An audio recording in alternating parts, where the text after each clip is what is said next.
할렐루야. 예, 금요 성경 집회 나오신 여러분 한 분 한 분을 주님의 이름으로 축복합니다. 이 자리에 예배 드리는 여러분 심령 위에 성령의 불이 떨어지기를 축복합니다. 저는 우리 김윤자 권사님 기도해 주신 것처럼 샌디오 갈보리 장로교회를 섬기고 있는 김도일 목사라고 합니다. 잘 기억을 못하시면 돌 목사라고 하면 됩니다. 돌 목사, 김도일 돌 목사. 예, 이광세 목사님하고는 참 자주 뵙진 못하지만 이제 제가 여기 와서 아부하는 건 아니고요. 진짜로 제 마음속에 그 목사님에 대한 어떤 하나님 앞에 참 충성된 분이다. 여러분들이 어떻게 생각할지 모르지만 저는 그렇게 정말 뵐 때마다 느낍니다. 하나님께서 세우신 자리에 충성된 종으로 서려고 애를 쓰시고 힘을 다해서 섬기시는 게 저에게는 늘 도전이 되어서 목회하는 여정 속에 어떻게 하면 조금이라도 응원해 드리고 힘을 될 수 있을까, 그 마음이 제 마음에 있습니다. 그리고 이제 듣기만 했는데 직접 와서 우리 성도님들 뵙고 또 이렇게 말씀을 전할 수 있게 되어서 너무나 감사하고요. 또 하나님께서 우리 권사님의 기도를 들으셔서 제가 준비한 것보다 하나님께서 일하여 주셔서 말씀에 은혜를 더해 주시고 또 말씀 받는 여러분과 저희 마음이 활짝 열려서 말씀 속에 담겨 있는 생명과 은혜와 능력이 경험되어졌으면 좋겠습니다. 아멘. 예, 오늘 말씀 제목은 하나님 당신을 더 알고 싶습니다라는 제목입니다. 에베소서 1장 15절부터 19절 말씀인데요. 우리 자막이 준비됐으면 우리 같이 한번 읽고요. 성경을 갖고 오신 분들은 성경책을 펴서 에베소 1장 15절부터 19절 말씀을 우리 같이 한 목소리로 봉독하도록 하겠습니다. 시작하겠습니다. 이로 말미암아 주 예수 안에서 너희 믿음과 모든 성도를 향한 사랑을 나도 듣고 내가 기도할 때 기억하며 너희로 말미암아 감사하기를 그치지 아니하고 우리 주 예수 그리스도의 하나님 영광의 아버지께서 지혜와 계시의 영을 너희에게 주사 하나님을 알게 하시고 너희 마음의 눈을 밝히사 그의 부르심의 소망이 무엇이며 성도 안에서 그 기업의 영광의 풍성함이 무엇이며 그의 힘의 위력으로 역사하심을 따라 믿는 우리에게 베푸신 능력의 지극히 크심이 어떠한 것을 너희로 알게 하시기를 구하노라. 아멘. 에베소서 많이 들어보셨죠? 에베소서. 이 에베소서 말씀은 사도 바울이 감옥 안에서 에베소 성도들에게 쓴 편지글입니다. 그런데 이 편지를 받았던 에베소 성도님들 한번 생각해 보세요. 에베소 교회가 어떤 교회였죠? 여러분 에베소 교회 하면 떠오르는 어떤 이미지들이 있으십니까? 성경을 좀 읽으셨던 분들 또 에베소 교회에 대한 여러 그 성경의 증언들이 생생하게 생각나시는 분도 있을 테고 그렇지 않은 분도 있을 텐데요. 에베소라는 이 지역은 참 복음의 은혜와 능력이 강력하게 나타났던 곳이었습니다. 혹시 기억나십니까? 이 수많은 사람들이 사도 바울을 통해서 전해진 복음의 능력 안에서 자발적으로 은 5만 드라크마가 해당하는 그 마술책들을 다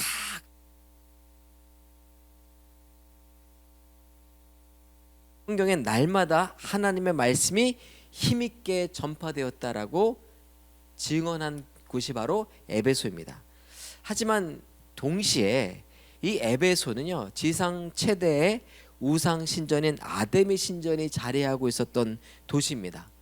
지금도 가보시면 이 소아시아 지역의 여러 그 유적지 중에서 가장 그 위용이 잘 남아 있는, 이 당시에 도시 규모가 장난 아니었다라고 느껴질 정도로 많은 사람들이 방문하는 그런 유적지가 되었습니다.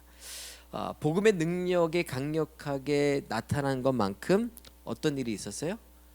훨씬 더 영적인 도전과 전쟁이 치열했던 것이 바로 이 에베소였습니다. 그래서 사도 바울은 이 에베소에서 두란노 서원을 세워가지고 3년 밤낮으로 에베소 성도들을 가르칩니다. 그러면 사도 바울이 이 사도행전을 보면 여러 교회들을 개척하고 말씀을 전하고 옮겨 다니는데요. 가장 오래 머물어서 혼신의 힘을 다해서 말씀을 전하고 사역했던 곳이 어디예요? 에베소였어요.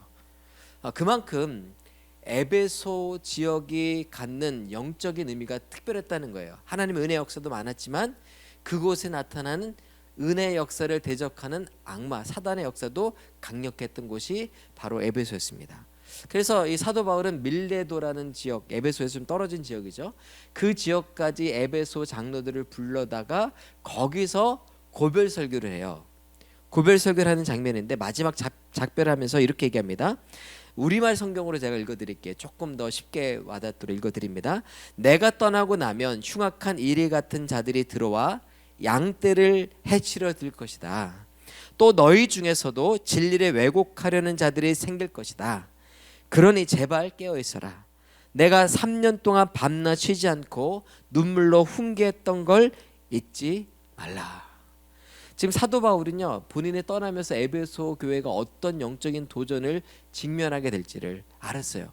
그러니까 내적인 어떤 진리를 왜곡하는 사람이 에베소 성도 안에서 소위 믿음을 가졌다고 하는 그 믿음의 식구들 안에서도 진리를 왜곡하는 사람이 일어나고 외부에서도 흉악한 이리 때처럼 성도를 미혹하는 사람들이 들고 일어날 것을 알았습니다.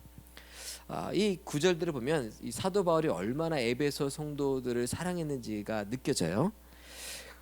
근데 이 에베소 성도들 생각하면서 편지를 쓴 이 에베소서의 첫 번째 부분의 첫 번째 대목이 무엇이냐면 이 에베소 성도들에게 이렇게 얘기합니다. 하나님, 저들이 지혜와 계시의 영을 받아서 하나님을 알게 하여 주십시오. 지혜와 계시의 영을 받아서 누구를 알게 해달라고요? 하나님을 더 알게 해달라는 거예요. 여러분, 이 말이 굉장히 놀라운데 왜 그러냐면요, 사도 바울은 에베소 성도들에게 편지를 보면서 뭐라고 먼저 얘기하냐면, 내가 너희들 안에 있는 믿음과 사랑의 소식으로 인해서 너무나 마음이 기쁘고 즐겁다고 했어요. 그것 때문에 감사하다고 얘기했습니다.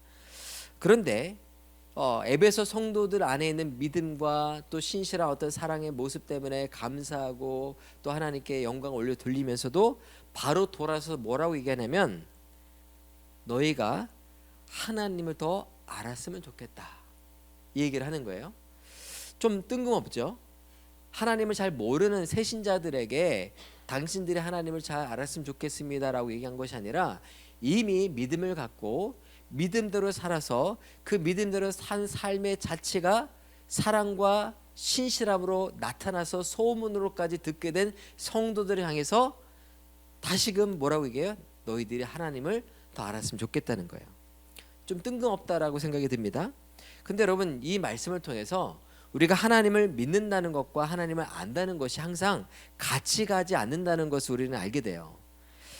이미 믿고 있고 이미 하나님의 사랑 안에서 살아가는 성도라 할지라도 하나님을 더 깊이 알아가야 한다는 뜻이에요. 그래서 이 말씀은 이미 하나님의 은혜를 맛본 사람들, 기적을 경험한 사람들, 믿음으로 살아가는 우리 모두에게 주시는 하나님의 말씀입니다. 결국 성령님께서 그 마음의 눈을 밝혀 주셔야 할 사람이 누구냐? 복음을 모르는 무신론자들 혹은 복음을 거부하는 그런 사람들 아니라 이미 믿음 안에 들어왔다 하는 사람들에게도 성령께서 오셔서 그의 영혼을 밝혀주셔야 한다는 거예요. 그러니까 권사든 장로든 목사든 믿음이 있다고 하는 누구든지 간에 바로 그 자에게 하나님의 말씀이 다시금 생생하게 들려져야 되고 하나님이 누구인지를 더 깊이 알아가지는 역사가 지속돼야 한다는 뜻입니다. 그리고 그 암 속에서 하나님을 향한 그 구체적인 실제적인 암 속에서 계속해서 우리의 믿음이 자라가야 한다는 것이 사도 바울의 간절한 소원이고 마음이었습니다. 그래서 저는 오늘 어떻게 하면 우리가 하나님을 아는 지식에서 더 자라갈 수 있을지를 세 가지를 여러분과 나누고 싶습니다. 세 가지를 기억하세요. 첫 번째 무엇이냐면, 여러분, 우리가 하나님을 안다는 것은요, 굉장히 어떤 그 관계적인 알미라는 것을 이해하셨으면 좋겠어요. 하나님을 알게 하여 주십시오라고 사도 바울이 기도했을 때 이 기도문 속에는 신앙의 본질이 무엇인지를 잘 보여주고 있습니다. 여러분, 하나님을 믿는다는 것은 쉽게 얘기하면 하나님을 더 깊이 알아가는 여정이라고 정리할 수 있어요. 자, 하나님을 믿는다는 것은 무엇이라고요? 하나님을 더 깊이 알아가는 여정이다. 그런데 여기서 알미란 단순한 지식이나 정보가 아닙니다. 그래서 정보가 많아지는 게 아니에요. 하나님에 대해서 많이 아는 것이 아니라 하나님을 아는 것이, 그것이 바로 하나님을 인격적으로 안다는 말의 진짜 의미입니다. 그러니까 정보를 많이 아는 것과, 제가 이제 유튜브 설교를 듣는데요, 많이 이제 설교를 듣습니다, 유튜브를 통해서. 근데 요즘 설교를 들을 때 청년들 특히 2배속으로 많이 듣고요, 심지어는 3배속으로 듣습니다. 그러면 정보만 딱 듣겠다는 거예요. 근데 그렇게 해서는 잘 은혜가 안 되더라고요. 어떤 인사이트는 얻을 수 있는데 그 묵상 속에 담겨 있는 깊은 어떤 의미들을 이 귀로 오르는 데는 그게 좋은 방법이 아닌 것 같아요. 멈춰서서 묵상하고 하나님께서 내 상황 가운데 어떻게 말을 걸어오시는지를 듣기를 원하는 그런 과정들이 필요합니다. 그래서 하나님을 안다는 것은 철저하게도 관계적이고 인격적인 알미라는 것을 이해하셔야 돼요. 여러분, 누군가를 정말 안다고 말한다면 그 사람과 얼마나 가까이 마음을 나누고 있는지를 우리가 살펴보죠. 그렇죠? 인간관계에서의 그 마음의 거리에 따라서 우리는 단순히 아는 사람, 또 좀 친근한 사람, 더 나아가서 진정한 친구로 구분할 수가 있어요. 내가 내 마음, 내 속 이야기를 얼마만큼 할 수 있는지에 따라서 그 관계의 정도가, 거리가 결정된다는 것입니다. 하나님과의 관계도 마찬가지인데요. 그런데 성경은 하나님께서 우리와 맺고 싶어 하시는 그 관계의 깊이를 뭐라고 표현하셨냐면 친구라고 표현하셨어요. 여러분, 자녀보다도 어떤 의미에서 친구, 우리가 진정한 친구라고 했을 때 비밀이 없는 거잖아요. 나의 연약함, 나의 속사정을 속속들이 알고 있는 관계가 우리가 생각하는 진짜 우정, 정말 진실한 우정 속에서 친구에게 기대하는 그런 모습입니다. 그래서 요한복음 15장 15절 이렇게 기록되어 있어요. 이제부터는 너희를 종이라 하지 아니하리니 너희를 친구라 하였노니 내가 내 아버지께 들은 것을 다 너희에게 알게 하였음이라. 여러분, 전능하신 하나님, 이 세상을 창조하신 영원하신 하나님께서 저와 여러분을 친구로 삼겠다고 하는 이 선언 자체가 얼마나 놀라운 것인지 몰라요. 얼마나 어떻게 보면 우리 입장에서는 불경스러운 일인지 모릅니다. 여러분, 이슬람권에 가셔서 이슬람을 정말 신실하게 믿는 그 성도들을 만나면 그들이 믿는 그 알라는 정말 무서운 하나님이에요. 어떤 우리 기독교에서 하나님을 이렇게 아버지, 친구, 친밀한 관계로 상정하고 표현하고 대화하는 것을 이슬람 성도들은 전혀 상상하지도 못한 일입니다. 여러분, 하나님께서 저와 여러분을 자녀 삼으셨고요, 또 친구 삼으시기를 기뻐하신다는 거예요. 여러분, 아멘입니까? 네, 얼마만큼 하나님과 가까운 그 관계를 맺고 계신지 모르겠어요. 그런데 여러분, 진짜 우리와 하나님과 맺는 관계가 살아있는 진정한 우정의 관계가 되려면 필요한 게 있습니다. 반드시 필요한 게 있어요. 그것이 무엇이냐면 바로 지혜와 계시의 영이에요. 여기서 말하는 지혜는 말씀을 바르게 해석하고 적용하게 하는 분별력과 통찰력을 말합니다. 다시 말씀드립니다. 지혜는 말씀을 바르게 해석하고 적용하게 하는 분별력과 통찰력입니다. 그러면 그러니까 하나님의 뜻이 지금 내 상황에서 무엇을 의미하는지를 꿰뚫어 볼 수 있는 능력을 뜻하는 거죠. 그리고 계시는 무엇이냐면 인간의 힘으로나 이성으로는 절대 알 수 없는 하나님의 진리를 깨닫게 하는 은혜라고 할 수 있습니다. 그러니까 우리 힘으로는 아무리 가르쳐줘도 몰라요. 아무리 보여줘도 모릅니다. 난 놓고 기억자 모른다고 들려줘도 모르고요, 보여줘도 몰라요. 근데 하나님께서 계시의 영으로 성령께서 우리 가운데 오시면 그전에는 가려졌던 것이 활짝 열려서 깨달아지는 은혜가 생깁니다. 그것이 바로 지혜와 계시의 영입니다. 그런데 이것을 가능하게 하시는 바로 성령님이세요. 성령님을 가리켜서 지혜와 계시의 영이라고 하잖아요. 성령께서 우리 가운데 하시는 사역이 바로 이거예요. 그러므로 우리가 할 일은 무엇이냐면 성령께서 지혜와 계시로 우리 가운데 역사하실 때 그분의 음성에 민감하게 반응하고 순종하는 거예요.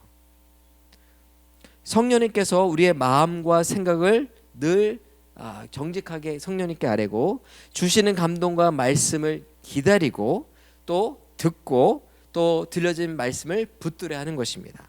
이런 과정을 거쳐야 해서 우리는 하나님을 알게 되는 것이고 이 반복적인 경험을 통해서 비로소 우리는 하나님과 친구라고 할 만한 그 관계의 성장까지 지점까지 나아갈 수 있게 되는 것입니다. 저는 저와 여러분이 신앙생활 아무리 오래도 소용없어요. 여전히 하나님과 우리 관계는 멀고도 먼 이렇게 도저히 좁힐 수 없는 먼 그런 거리에 있는 분들이 수두룩합니다.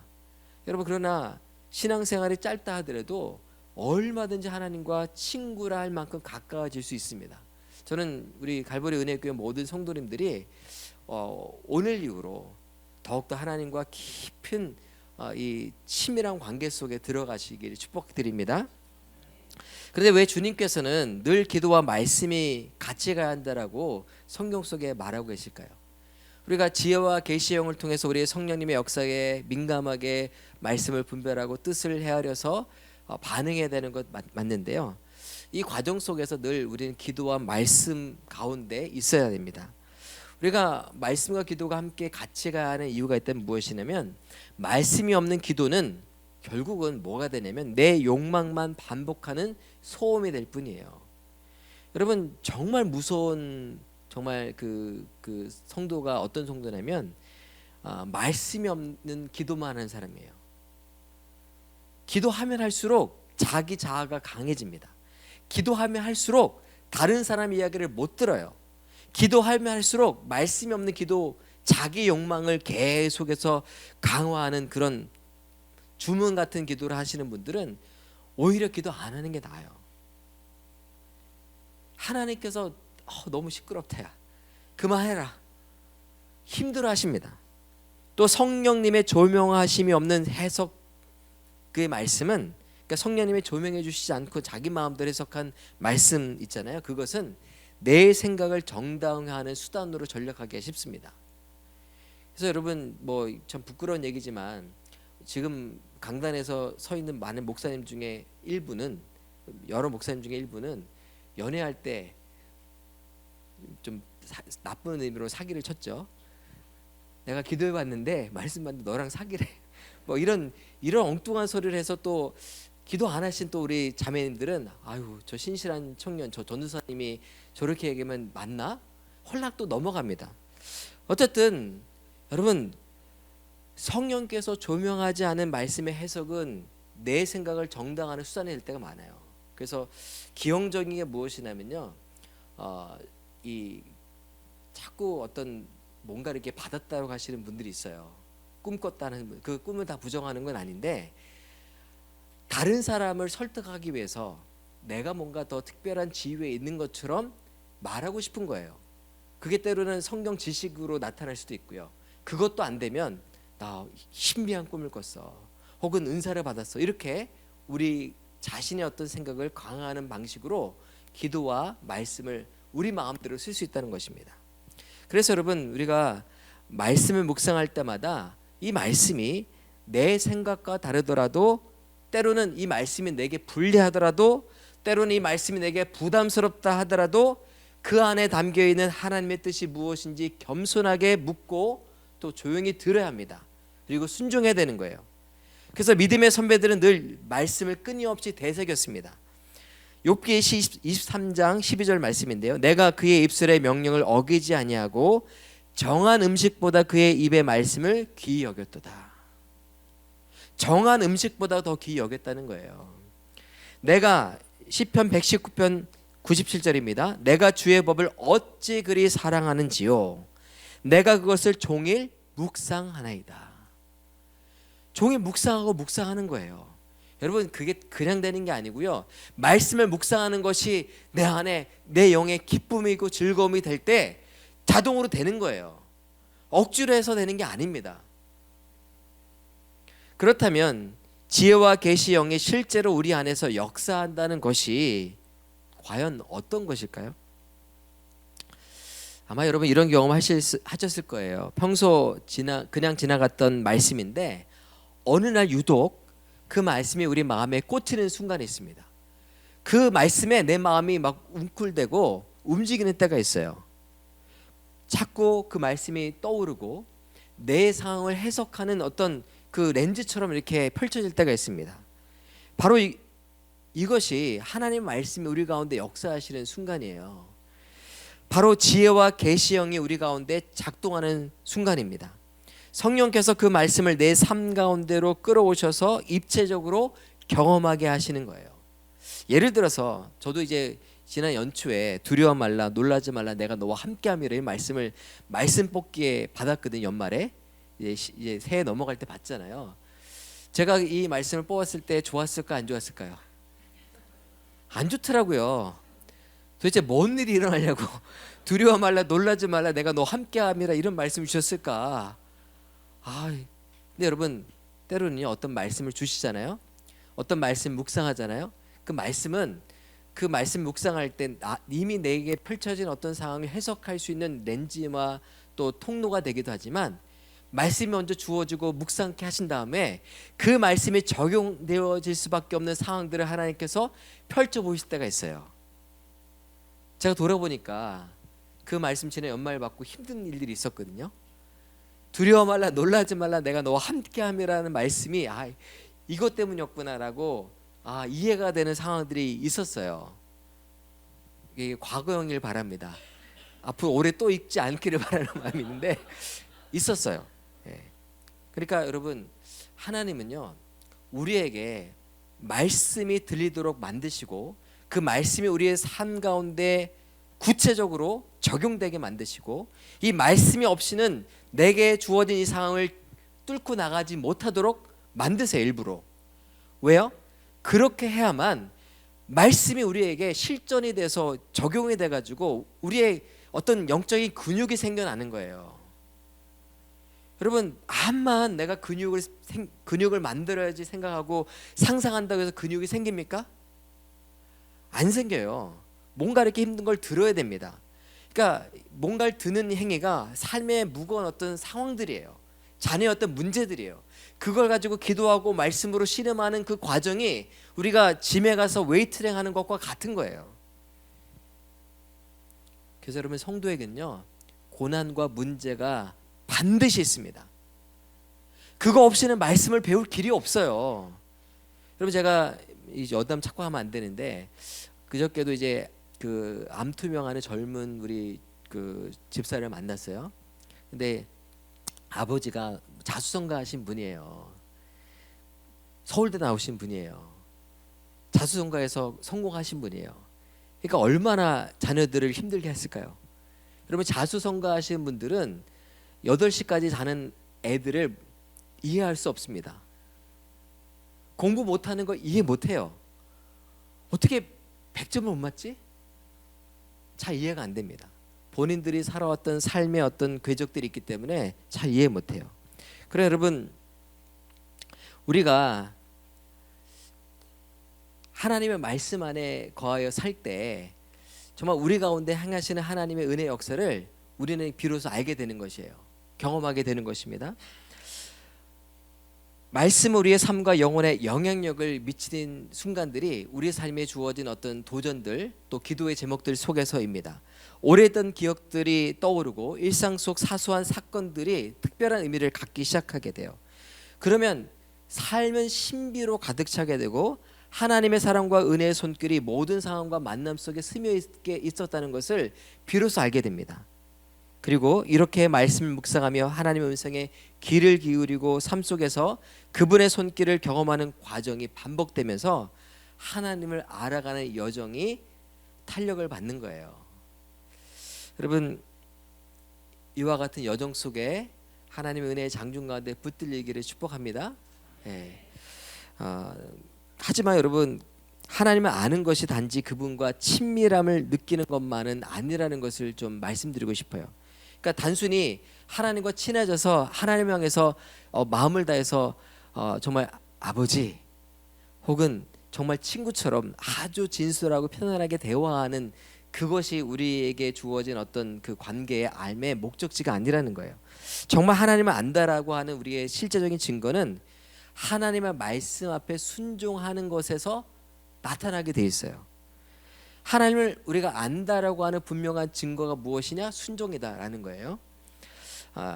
요즘 설교가 컨텐츠화 됐습니다. 그래서 드라마나 또 예능이나 영화처럼 유튜브에서 언제든지 재생 반복해서 볼 수 있는 컨텐츠가 됐어요.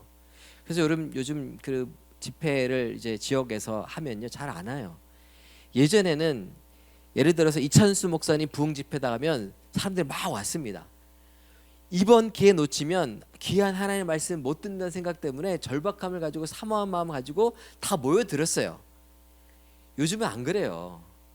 아무리 탑 클래스 유명한 목사님 와도 이 예배당을 채우기가 쉽지 않습니다. 그만큼 우리가 하나님의 말씀을 정말 내게 주시는 어떤 생명의 말씀으로 듣기보다는 하나의 문화 콘텐츠처럼 소비하는 데 익숙해졌다는 거예요. 솔직히 얘기해서 주일 강단에 선포되는 목사님 말씀보다 더 좋은 말씀과 성경 강해가 유튜브에 많이 있어요. 그렇죠? 그래서 원어 분석부터 해가지고 내가 몰랐던 역사적 문화적 배경까지 다 찾아보면 다 나와요. 그러면 제가 질문 드릴게요. 지금 이런 시대에 예전보다 더 실력이 있는 그리스도인들이 더 많아졌습니까? 믿음 좋은 성도들이 더 많아졌어요? 하나님을 아는 사람들이 이전 시대보다 비교할 수 없을 정도로 교회마다 넘쳐나고 있습니까? 그렇지 않아요. 그렇지 않아요. 아는 것과 또 그 말씀을 실제적으로 삶 가운데 경험하고 누리는 것, 그 말씀을 순종하는 것은 다르다는 것입니다. 저는 목회자다 보니까 설교를 많이 듣는 편이에요. 설교도 많이 하지만 많이 듣습니다.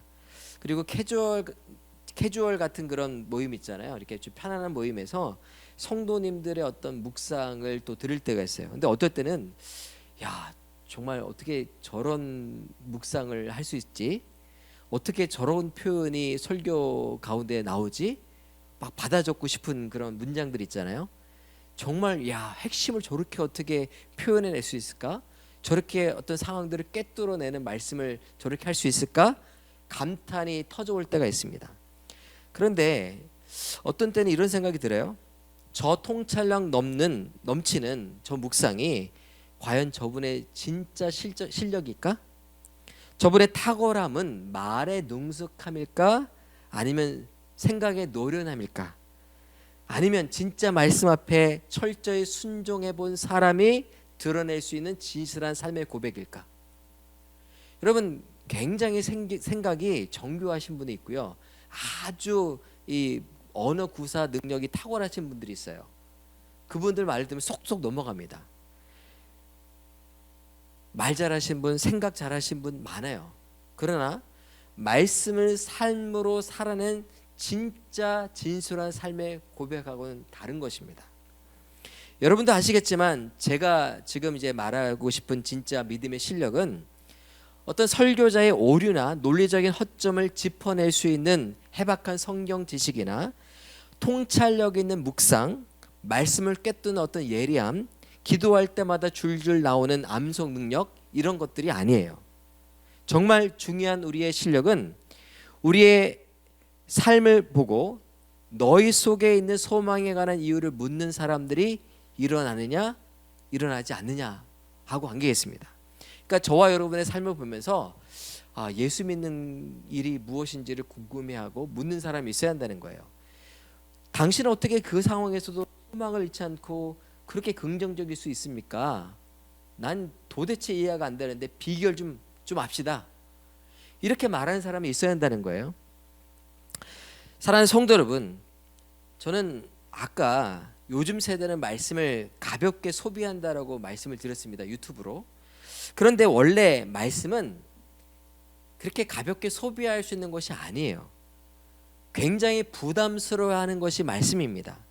왜냐하면 말씀은 우리로 하여금 우리의 악한 본성을 거스르기 때문에 그래요. 말씀이 들려져요. 근데 우리 성 어거스틴이 그랬잖아요. 주님 저를 회개하게 하게 해주십시오. 이 정욕에서 벗어나게 해주십시오. 그러나 지금은 말고요. 그렇게 기도했다는 거예요. 그러니까 말씀이 떨어지면요 부담을 느껴요. 아 이거 버려야 되는데, 이 미워하고 시기하고 질투하는 마음 주님 기뻐하지 않으시는데, 그런 생각을 하게 됩니다. 또 말씀은 우리의 민낯을 적나라하게 보게 만들어요. 한번 생각해 보시길 바랍니다. 만약 하나님의 말씀이 지금 당장 내 삶에 적용해야 할 하나님의 명령이라면 우리는 일주일에 한 번 듣는 설교 말씀도 벅찰 거예요. 그렇지 않나요? 여러분 그걸 어떻게 다 소화하세요? 예를 들어서 모든 걸 꿰뚫어 보고 있는 직장 상사 앞에 보고하러 들어간다고 한번 상상해 보세요. 나의 지난 실수, 또 내가 준비한 어떤 기획안에 대한 그 허점, 또 딱 보면 준비 부족이 드러나는 그 모든 것을 꿰뚫어 보고 있는 이 상사 앞에 이 보고서를 가지고 들어가는 게 여러분 즐거우실 것 같아요? 그렇지 않죠? 긴장될 거예요. 여러분 설교자인 목회자들도요. 본인이 알아요. 성도님들이 뭐라고 하기 전에 본인이 오늘 설교를 잘 준비해서 잘 전달했는지 아닌지를 본인이 알아요. 힘든 자리에 있는 거예요. 그 저희 부목사님 중에 한 분은 그런 얘기 하시더라고요.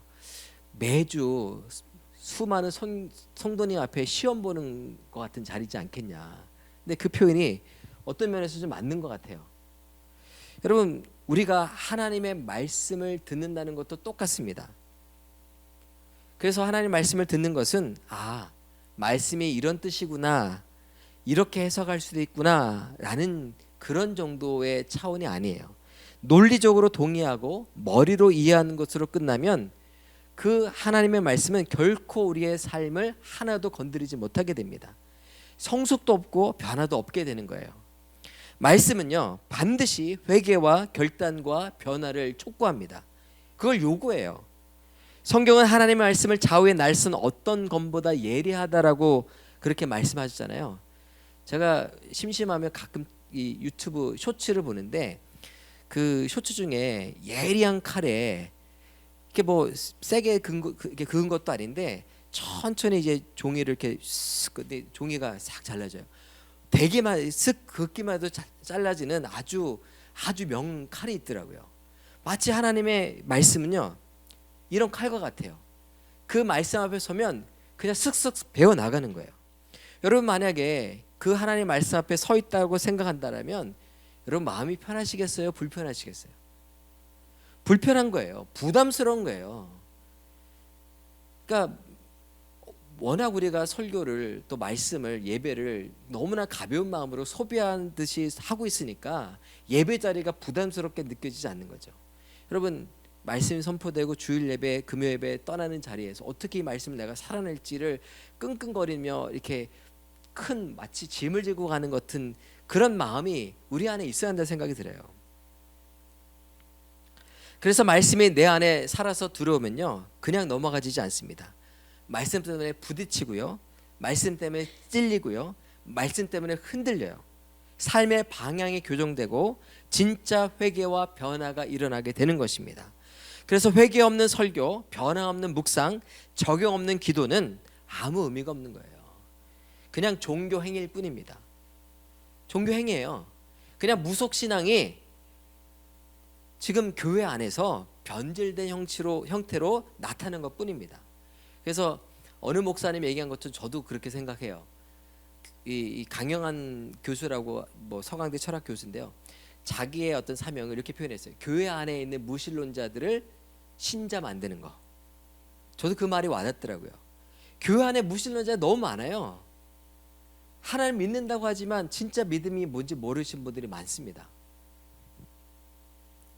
말씀을 아무리 많이 주의하고 분석하고 또 잘 해석해도 그 자체로는 결코 우리를 성숙하게 만들 수 없습니다. 오늘 내게 주어진 말씀에 내가 어떻게 반응하고 순종하고 있느냐가 우리의 성숙을 결정하는 거예요. 우리의 견고한 자아가 무너지고 말씀 앞에 순종하게 되는 그 순간 이 순간은 여러분들 결코 기도 없이는 오지 않습니다.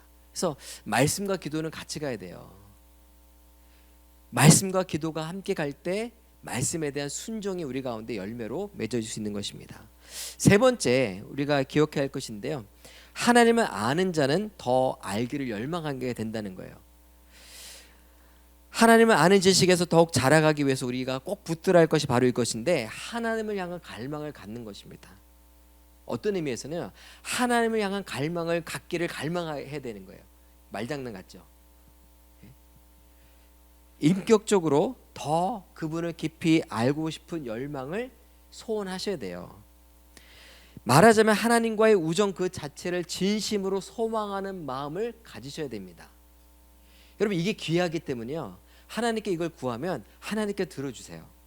야, 네가 이 귀한 것 이거 알고 너 구하니? 내가 그거 줄게. 기다리고 계십니다.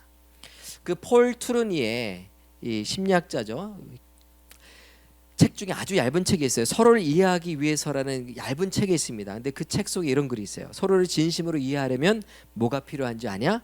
먼저 이해하고자 하는 열망이 있어야 한다. 부부가 왜 헤어져요? 성격이 왜 차이가 나? 다 왜 이혼했냐 그러면 성격이 안 맞대요. 원래 성격은 안 맞는 거예요. 이해하려고 하는 마음이 없기 때문에 안 맞는 거예요. 이해하려고 하는 열망을 가지면 그 열망이 서로의 다름을 극복할 수 있도록 만듭니다. 서로의 다름이 연결되도록 만들어요. 이 말은 하나님을 아는데도 똑같이 적용됩니다. 하나님을 향한 이해와 친밀함도 이런 갈망에서 시작됩니다. 제가 이제 성경을 예를 들게요. 마태복음 14장에 보면 풍랑이는 바다 위에 제자들이 그 풍랑 때문에 엄청 두려워하면서 고생하잖아요. 그때 예수님께서 풍랑을 밟고, 그러니까 그 바다를 막 폭풍우 치는 바다를 밟고 제자들 있는 배까지 걸어가십니다. 그렇죠? 기억나시죠? 기억나신다고 해야 제가 진도를 나갑니다. 모든 제자들이 두려워 떨고 있을 때 유일하게 베드로만 이렇게 말했어요. 주여, 나를 명하사 물 위로 걸어오게 하소서.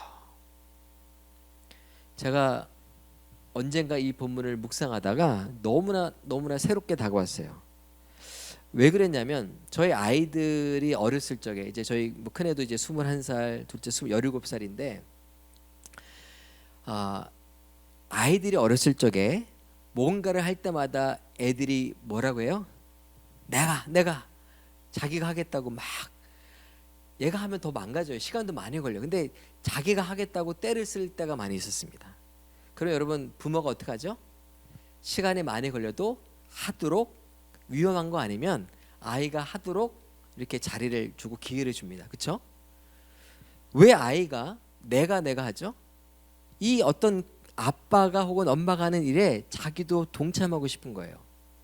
자기도 그 일의 한 부분이 되고 싶은 거예요. 무언가 새롭고 신기한 것을 경험하고 싶은 열망, 이것이 아이가 갖고 있는 순수한 열망입니다. 여러분, 이것이 베드로 안에 있는 갈망이었어요. 풍랑 속에서 예수님께서 물 위를 걸어오실 때, 주님, 저도 물 위로 오라고 해주십시오. 좀 전까지만 해도 두려워 떨었던 사람이 예수님을 보자마자 예수님처럼 똑같이 물 위를 걷겠다라고 하는 거예요. 저 너무 놀라워요. 너무 놀랍습니다. 어떻게 이 믿음이 있지? 근데 여러분, 베드로는요, 주님을 바라보면서 다른 제자들과 달리 이 모든 신비한 기적의 현장에 구경꾼으로 있고 싶지 않았어요. 구경꾼으로 남고 싶지 않았어요. 자기가 직접 체험하고 경험하고 싶었어요. 자기께 되고 싶었던 거예요. 여러분, 역사상 물 위를 걸어본 사람은 누가 유일하죠? 베드로예요. 예수님은요, 물 위를 걷겠다고 하는 베드로를 혼내지 않으셨어요. 야, 네가 지금 정신 있는 거 없는 거 이렇게 얘기하지 않으셨어요. 오라고 말씀하셨어요. 왜 오라고 하셨을까? 베드로 안에 있는 순수한 갈망과 열망을 보셨어요. 하나님, 전능하신 하나님께서 행하신 일이라면 나도 물 위를 걸을 수 있다라는 그 은혜의 체험에 나도 들어가고 싶다는 그 열망을 보셨어요. 기뻐하셨어요. 예수님 너무 즐거워하셨을 것 같아요. 너무 행복했을 것 같아요. 야, 내가 지금 무리를 걸어오는 거 너만 지금 보고 있니? 나머지 놈들 뭐 하고 있어? 나머지 제자들도 저도 주님 저도 베드로처럼 무리를 걷게 해주십시오 이렇게 얘기하기를 요청하기를 기다렸을 것 같아요. 여러분 지금 예수님은요, 하나님은요, 우리로 하여금 믿음의 처음 안에 들어오기를 기뻐하시고 기다리십니다. 근데 다가가도 무리를 풍랑을 잠잠케 하며 다가가도 그냥 멀뚱멀뚱 쳐다만 보고 있는 거예요. 왜 지금 이 시대에 믿음의 산 경험들이 하나님의 살아있는 생생한 믿음의 역사가 성도의 삶에서 너무나 희박해진 이유가 무엇입니까? 무리를 걸어오는 예수님을 보고도 아무도 손을 들고 저도 좀 걷게 해주십시오라고 묻고 요청하는 분이 없기 때문입니다.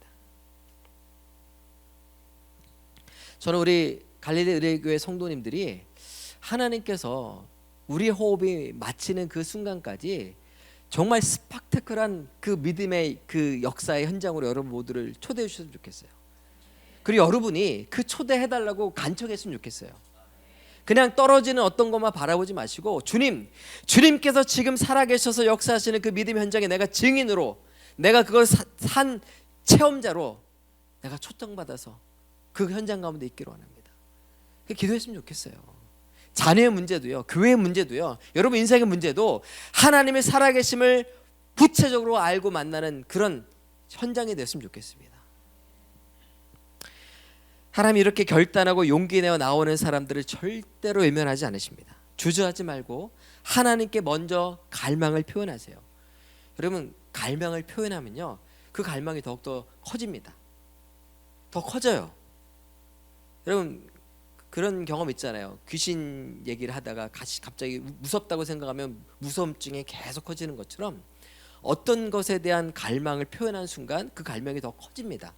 그게 돈에 대한 것이든 또 어떤 성공에 대한 열망이든 우리 안에 구체적으로 입술을 통해서 문장으로 표현되고 나면 그것으로 멈추는 것이 아니라 거기에 힘이 있어요.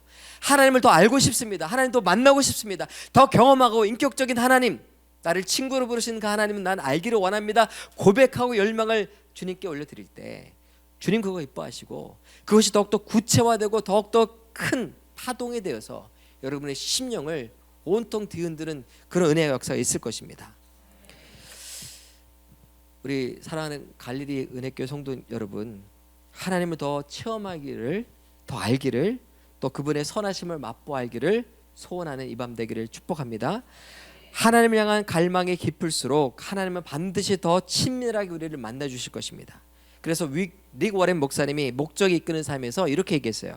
우리가 원하는 만큼, 그러니까 다른 사람이 하나님이 아니라 우리가 원하는 만큼 하나님과 가까워질 수 있으며 하나님과의 친밀한 관계는 우연이 아니라 우리의 선택이며 우리가 의도적으로 추구해야 하는 것이다. 믿으십니까? 물론 성경 말씀은 아니지만 성경의 정신을 우리가 이해하기 쉬운 문장으로 요약해 놓으신 거예요. 아까 저는 하나님을 아는 것이 인격적이고 관계적인 것이라고 말씀드렸잖아요. 그리고 그 궁극적인 관계의 끝이 친구라고 말씀드렸습니다.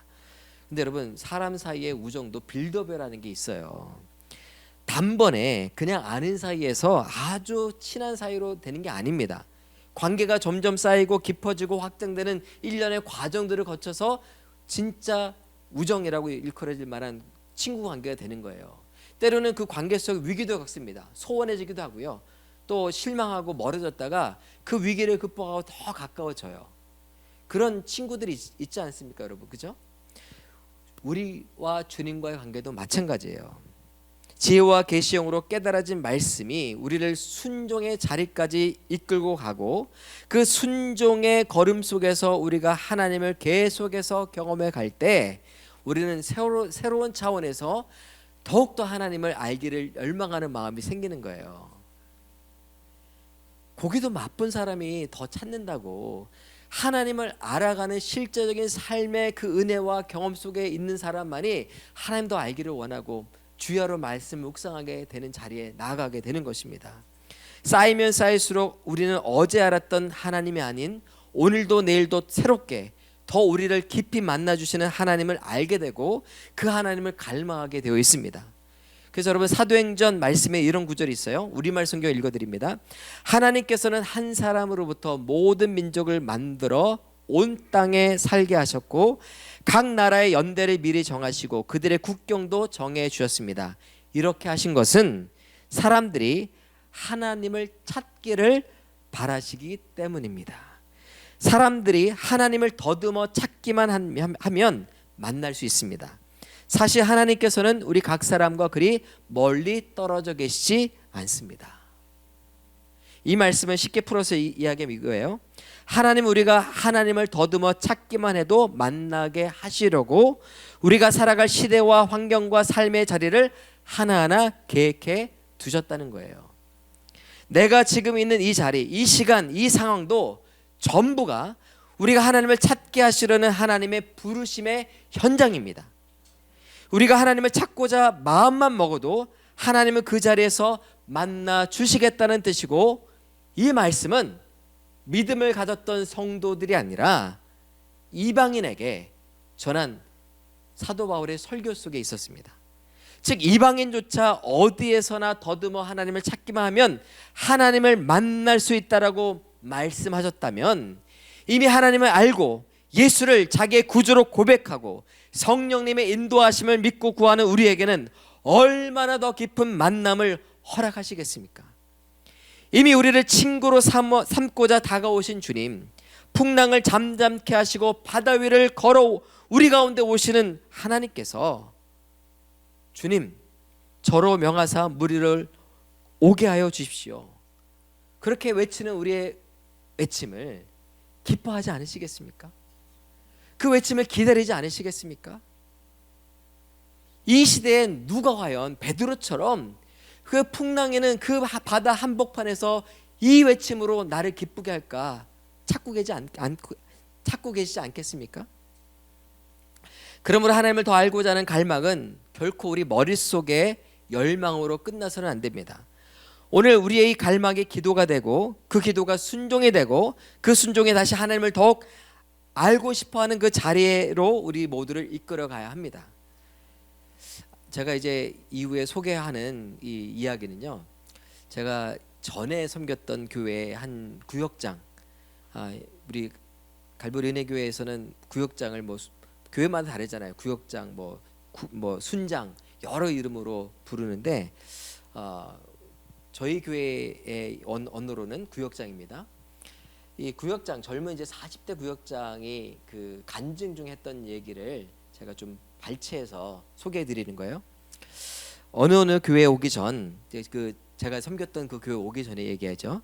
자격증을 따기 위해서 많은 노력을 기울였습니다. 3년 동안 시험을 4번을 보고 시험 볼 때마다 300시간을 소비했고 1차 시험은 2번째 통과했으나 2차 시험은 2번 다 통과하지 못했습니다. 그 교회 순모임을 참석하는 중 하나님이 이런 질문을 하시는 것 같았습니다. 누구누구야, 세상의 지식을 위해 노력을 마다하지 않고 있는데 왜 너는 나를 알아가는 데는 아무런 노력을 하지 않고 있니? 이때 충격을 받았습니다. 그리고 MBA나 CPA를 공부할지, 그 자격증을 따기 위해서 공부할지 고민하다가 결단을 내렸습니다. 세상의 지식과 성공을 위해 아끼지 않았던 그 노력과 열정을 하나님을 알아가고 하나님의 말씀을 배우는 방향으로 옮겼습니다. 그때부터 성경 공부를 시작하고 교사로 섬기기 시작했습니다. 그 하나님은 오늘 말씀과 같이 서서히 마음의 눈을 밝게 해주시고 하나님이 누구이고 내가 누구인지 알려주셨습니다. 이 과정을 통해 하나님이 나에게 원하시는 것은 성도다운 성도가 되어서 그리스도의 몸, 즉 교회를 섬기라는 메시지였습니다. 이제 요로 얘기한다면 이렇게 얘기해요. 하나님, 그때 저에게 그 질문을 해주셔서 감사드립니다. 세상의 지식을 아는 것보다 하나님을 알아가는 것이 더 값지고 하나님이 나와 함께 해준다는 것에 눈을 뜨게 해주심에 감사드립니다. 이 젊은 순장, 구역장인데요, 그 안에 있는 순수한 하나님을 향한 순수한 열정을 저는 삶을 통해서 여러 국면에서 봤기 때문에 그 감동이 잘 전달이 안 됐을 것 같아요. 근데 이 청년이 40대 아이, 젊은 그 꼬마 아이 둘 두고 있는 이 40대 젊은 구역장 안에 이 고백이 정말 진심이었어요. 그리고 이로 인해서 자기가 겪을 수 있는 세속적인 성공도 포기했고요. 또 하나님께 삶을 내어 맡기는 결단도 했어요. 제가 있는 동안 레이오프도 되고요. 또 그 과정 속에서 하나님께서 정말 놀라운 방식으로 또 형제를 높이셔서 안 되는 상황에서 취직이 되게 하시는 것도 경험했어요. 결과론적으로 말씀을 묵상하고 하나님을 경험하고 알아가는 삶에 마음을 두면 이런 세상적인 복도 주신다 이 말씀하고 싶지 않아요. 그건 덤이고요. 진짜 복은 무엇이냐면 하나님을 더 알고 싶어하는 갈망과 그것이 가져다주는 하나님을 정말 알아가는 은혜와 복인 줄 믿습니다. 말씀을 마치려고 합니다. 오늘도 하나님을 찾고 구하며 그분께 기도하고 말씀 묵상을 통해 하나님을 더 알기를 원하시는 분, 그리고 배운 말씀대로 또 기도 중에 주신 감동대로 결단하며 살아가길 원하시는 분, 무엇보다 하나님을 더 경험하기를 갈망하는 그 한 사람을 오늘도 하나님은 찾고 계시고 그 하나님은 그 자를 통해서 하나님의 선하신 역사를 이루어 가실 것입니다. 에스겔서 34장 11절 12절 말씀입니다. 주 여호와께서 이같이 말씀하셨느니라. 나 곧 내가 내 양을 찾고 찾되 목자가 양 가운데 있는 날에 양이 흩어졌으면 그 때를 찾는 것 같이 내가 내 양을 찾아서 흐리고 캄캄한 날에 그 흩어진 모든 곳에서 그것들을 건져낼지라. 여러분, 우리가 하나님을 찾는 것 같아도요, 에스겔서 말씀은 실상 하나님께서 우리를 찾아오신다고, 우리를 만나 주신다고, 우리를 건져 주시겠다고 말씀하십니다. 오늘도 하나님을 만나고 경험하며 하나님을 아는 지식에 부여해 줄 수 있는 저와 여러분 되기를 축복합니다. 하나님을 아는 것은 단지 신앙의 출발점이 아니라 우리의 삶 전체를 변화시키는 가장 강력한 은혜이기 때문입니다. 그래서 오늘 주님을 더 알고 싶습니다. 제가 경험하고 알았던 이 차원보다 더 깊은 차원에서 주님을 만나고 주님을 배우고 주님과 깊은 관계 속에 교제하기 원합니다. 이렇게 고백하며 기도할 수 있는 저와 여러분 되기를 축복합니다.